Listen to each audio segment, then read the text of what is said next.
ឆាប្រហើអីអស់ហើយឥឡូវអញ្ចឹងយើងមកចំហុយពងត្រីម្ដងជាដំបូងយើងចិញ្ច្រាំប្រហុកចិញ្ច្រាំសាច់ជ្រូកជីឆាច់ណានេះយើងចាត់ក្រូចឆ្មាហើយនេះគ្រឿងផ្សំមើលតាមហ្នឹងណាបងប្អូនមានសាច់ជ្រូកពងទាប្រហុកពងត្រីម្ទេសហើយយើងដាក់លាយបញ្ចូលគ្នាតាមហ្នឹងបងប្អូនមើលទៅស្ករប៊ីចេងលិចអំបិលបន្តិចណាហើយយើងក៏គោះពងដាក់កូរហើយយើងក៏ចំបាច់ក្រូចឆ្មាដាក់បងប្អូនដើម្បីឲ្យវាចូលជាតិ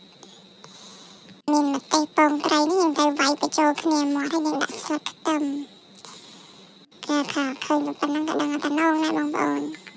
បាយមួយឆ្នាំអីយើងហូបគ្នា5នាក់នឹងអស់ហើយមិនហូបម្នាក់ឯងណាឥឡូវយើងដាក់ឆ្នាំមកយើងដាក់ចំហុយដាក់ធំតិចទុកវា20នាទីបើកមើលអូអត់តាន់ឆ្អិនល្អទេយើងខោបវិញនេះគឺថាឆ្អិនតែ